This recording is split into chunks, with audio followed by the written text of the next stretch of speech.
बहुत पहले की बात है। एक खूबसूरत घाटी में एक राजा राज करता था। राजा का महल झेलम नदी के किनारे था। एक दिन राजा की रानी महल के झरोखे से बाहर देख रही थी।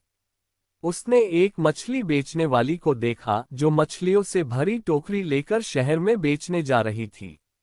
रानी ने मछली वाली को ऊपर बुलाया।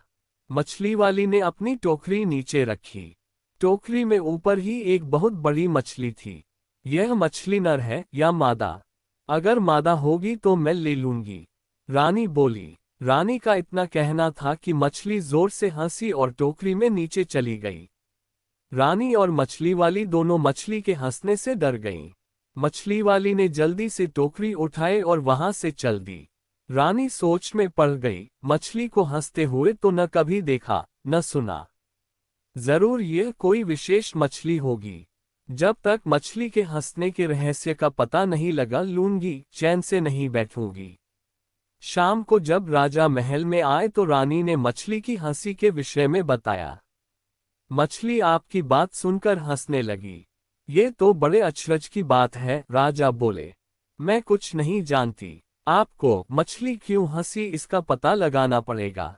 रानी ने जिद की। दूसरे दिन राजा का दरबार लगा था।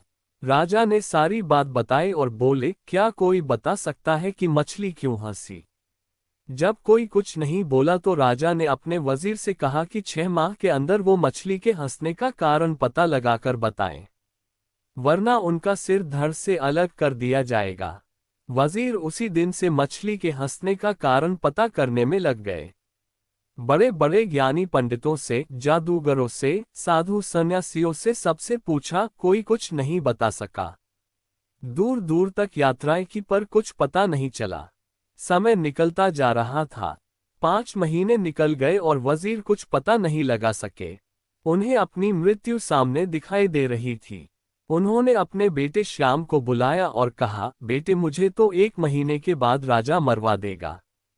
कहीं राजा का क्रोध तुम पर भी न उतरे, इसलिए तुम यहां से चले जाओ। श्याम अपने पिता से बहुत प्यार करता था। वह बोला, मैं आपको अकेला छोड़कर नहीं जाऊंगा। वजीर ने उसकी एक नहीं सुनी और समझा बुझाकर सफर पर भेज दिया। श्याम दुखी मन से बिना सोचे समझे जो रास्ता मिला उसी पर चल दिया। चलते चलते रास्ते में श्याम को एक किसान मिला।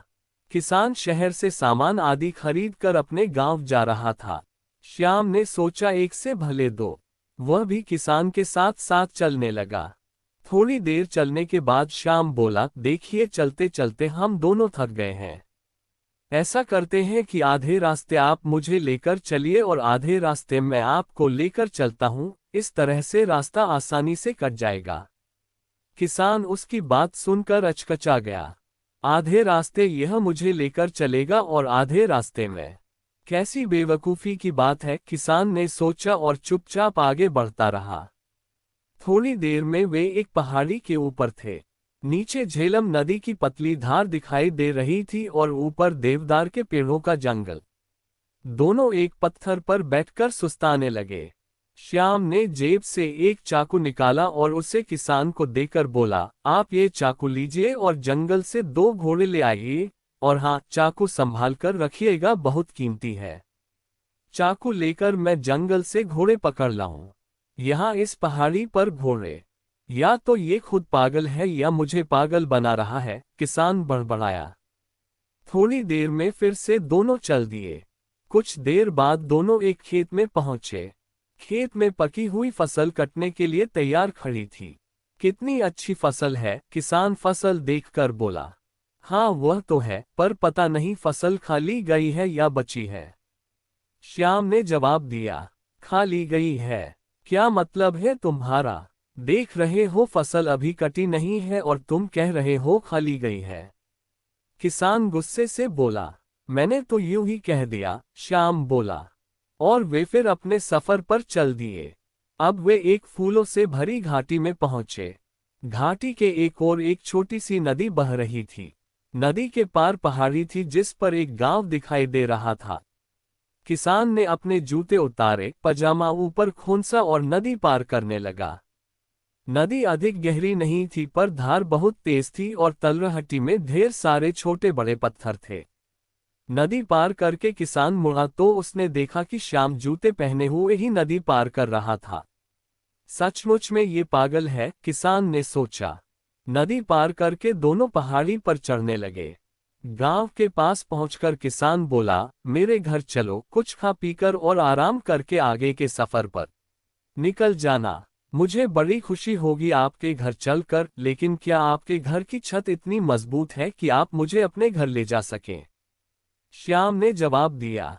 अब किसान अपने गुस्से पर काबू नहीं रख सका और बोला, मैंने तो शराफ्त के नाते अपने घर आने की दावत दी थी। नहीं आना है तो मत आओ, पर मेरा अपमान तो मत करो। इतना कहकर किसान अपने घर की तरफ चल दिया। किसान की एक बेटी थी, फूलमती, बहुत समझदार और चतुर। जब उसने अपने पिता का गुस्से से तमतमाता चेहरा देखा तो बोली, बाबा क्या बात है, किस पर इतना नाराज हो रहे हैं? अरे, एक लड़का है, रास्ते में मेरे साथ हो लिया। रास्ते भर तो ऊट पटांग बातें करता ही रहा। अब मैंने जब शराफ्त के नाते घर आने की दावत दी तो कहता है कि क्या मेरे घर की छत मजबूत है? जैसे वह आएगा तो उसके ऊपर छत गिर पड़ेगी। किसान बोला। अपने पिता की बात सुनकर फूलमती हंसने लगी। अरे बाबा, छत कमजोर होने से उसका मतलब रहा होगा कि आपकी हैसियत ऐसी है कि आप उसकी खातिरदारी कर सकेंगे।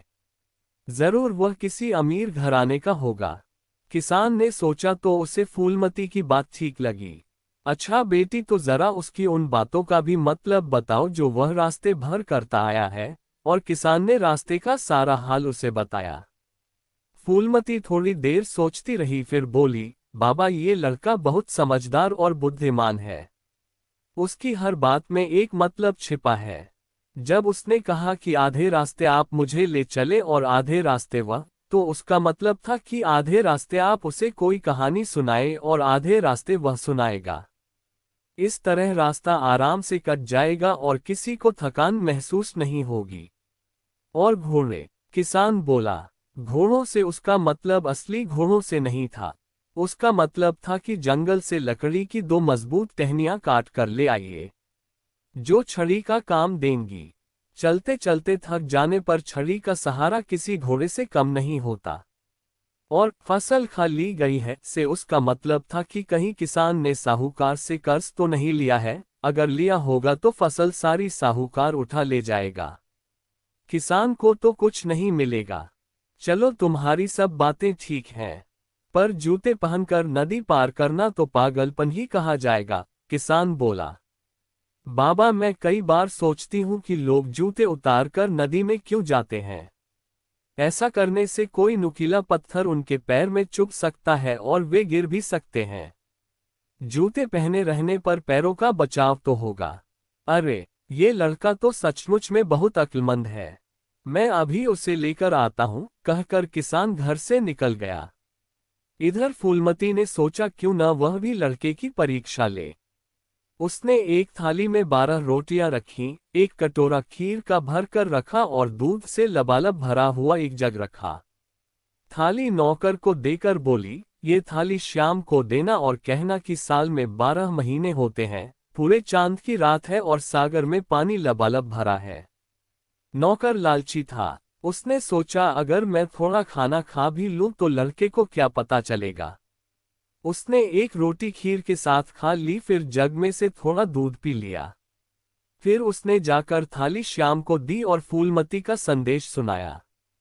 श्याम ने थाली रख ली और नौकर से कहा, आप अपनी मालकिन को शुक्रिया कहिएगा और कहिएगा कि साल में 11 महीने होते हैं, आधे चांद की रात है और सागर में पानी लबालब नहीं है। नौकर ने आकर फूलमती को श्याम का संदेश सुना दिया। फूलमती समझ गई कि नौकर ने थाली में से खाना खाया है। नौकर ने मान लिया कि उसने चोरी की है। ये बात तुम्हें कैसे मालूम पड़ी कि नौकर ने थाली में से खाने की चोरी की है? किसान ने पूछा। बाबा मैंने 12 रोटियां रखी थीं, मतलब साल में 12 महीने, कटोरा भरकर खीर का था यानी पूरे चांद की रात, और सागर में लबालब पानी मतलब जग दूध से भरा है। श्याम ने कहलवाया, साल में 11 महीने हैं मतलब 11 रोटियां, आधे चांद की रात मतलब कटोरा आधा खाली, और सागर में पानी कम है मतलब जग में दूध कम है। वाह, तुम दोनों का जवाब नहीं, किसान बोला। शाम को श्याम आया।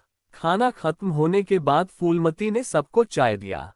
चाय पीते पीते श्याम ने अपने पिता और मछली की हंसी के बारे में बताया और बोला, अगर जल्दी ही मछली की हंसी का रहस्य नहीं सुलझा तो मेरे बाबा की जान चली जाएगी। क्या आप कुछ मदद कर सकती हैं? फूलमती चुप होकर थोड़ी देर सोचती रही। कुछ देर में उसके होठों पर मुस्कान आ गई। चलिए मैं भी आपके साथ चलती हूँ। मछली के हंसने का रहस्य मैं राजा को ही बताऊंगी, वह बोली। श्याम फूलमती के साथ उसी वक्त अपने नगर की तरफ चल दिया। उसके पिता चिंता के मारे खाट से लग गए थे। श्याम को देखकर बोले, तुम क्यों आ गए? मैंने तुम्हें आने से मना किया था। बाबा आपकी चिंता खत्म हुई। फूलमती मछली की हंसी का रहस्य समझ गई है। आप हमारे साथ फौरन राजा के पास चलिए। क्यों वजीर? मछली क्यों हंसी? कुछ पता चला? राजा ने पूछा। हाँ महाराज, इसका उत्तर ये लड़की देगी। वजीर बोला। महाराज, आपके महल में एक पुरुष स्त्री के भेष में रहता है। ये बात उस मछली को पता थी, इसीलिए वह हंसी थी। फूलमती ने बताया। हमारे महल में पुरुष? असंभव, राजा बोला। महाराज, अभी इसका फैसला हो जाता है। फूलमती ने जवाब दिया। अब उसने एक बड़ा सा गड्ढा खुदवाया। फिर महल की सारी दासियों को उस गड्ढे को कूदकर पार करने के लिए कहा। कोई भी दासी उस गड्ढे को पार नहीं कर सकी सिवाय उस दासी के जो असल में एक पुरुष था। वह एक चोर था और राजा के महल में चोरी करने के इरादे से रह रहा था। राजा ने उसे कारागार में डलवा दिया। राजा ने फूलमती को बहुत सारी धन दौलत इनाम में दी और उसकी बुद्धिमानी की सराहना की। थोड़े दिनों में श्याम और फूलमती का विवाह हो गया।